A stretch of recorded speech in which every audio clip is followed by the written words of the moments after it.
Hey guys, Jacob here, and I am proud to say that the EVGA X79 Dark motherboard is finally here. So let's open up this box and see what we get on the inside, and also take a look at some of the new GUI BIOS features that are on this motherboard.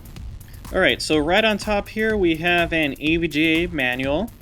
This tells you all you need to know about the motherboard and some of the specs. We also have a driver DVD and an EVGA case badge. We also have a note here about Ivy Bridge E, so if you are an Ivy Bridge E CPU user, you want to make sure you read this, and a visual installation guide.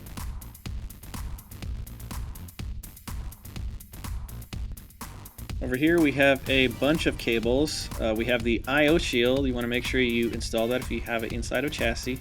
We also have a USB 3.0 bracket with 2 USB 3.0 ports, and a USB 2.0 bracket with 4 USB ports. And of course, serial ATA cables and serial ATA power adapters. Alright, next we have an optional bracket that allows you to install 1366 based heatsinks. We also have a 3-way SLI bridge and a 4-way SLI bridge, but of course we also have the 2-way SLI bridge. Also, it includes a couple of cables here for easily reading the voltages with a multimeter or voltmeter. Here we have a couple more serial ATA cables. These are rounded cables. And an optional EVGA I/O cover. We'll show this a little bit later on. And here it is, the star of the show, the EVGA X79 Dark motherboard. This motherboard is based off the Intel X79 Express chipset and is redesigned from the ground up for overclocking and for the latest CPUs. So let's talk a little bit about what we have on the I/O. Up here we have Bluetooth, we have USB 2.0 ports, eSATA, USB 3.0, and a couple of Intel Gigabit Ethernet ports.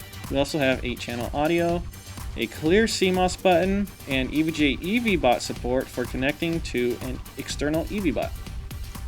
This motherboard does have 8 DIMMs, which are capable of memory speeds of 2400 MHz and beyond, and supports up to 4-way SLI. If we take a look at the right edge of the board, we have a right-angled 24-pin power connector, and we also have 10 SATA ports, 6 of which are SATA 6G. Of course, EVGA also knows that power is very important. This motherboard features a 12-phase VRM that is redesigned using the best industry IR power stages and dual 8-pin power inputs for up to 600 watts of power. And this is all supported using a 12-layer PCB. So let's talk a little bit more about some of the features that are located on the board. We have a GPU link connector, which allows you to connect a graphics card to the motherboard and control some settings from BIOS level. We have PCI Express disable jumpers, which allow you to individually disable and enable PCI Express slots. And we have triple BIOS support, which supports up to 3 different BIOSes. EVGA also includes the usual power, reset, and clear CMOS buttons directly on the PCB, and has a diagnostic LED which shows you diagnostics when the PC is booting, and when it boots into Windows it shows you the CPU temperature. EVGA also includes an optional backplate that allows you to attach a socket 1366 based heatsink to this motherboard. Also included is an I/O cover. This attaches to the I/O panel just like this and is completely optional, but it gives it a nice clean look when it's inside your case.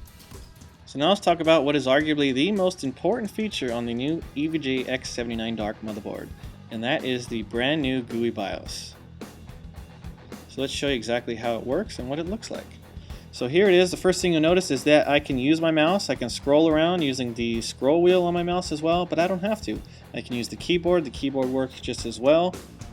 It also has a pretty handy heads-up display here. You can see it shows that I have 2 8GB memory modules. Total is 16 GB running at 1333 MHz.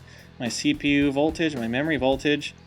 I also have one PCI Express X16 card running at PCI Express 3.0. My CPU VRM temperature and my CPU temperature. It also shows that I have 6 total cores enabled. I'm using the Intel 3930K CPU.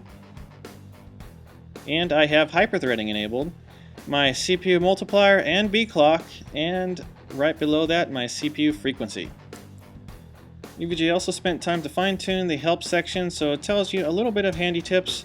When you're scrolling around, you may see some items that show you a little bit more information about what exactly that does and how it may impact performance. So now let's do some basic overclocking. The first thing I'm going to do is set my CPU multiplier control to manual. I will also change my CPU multiplier setting to 40x for all the cores. Next, I will go ahead and disable V-droop. This will keep the voltage a bit more stable under load. And I will give myself just a small bump in CPU voltage. And when I reboot, you can see that my CPU frequency is now at 4 GHz.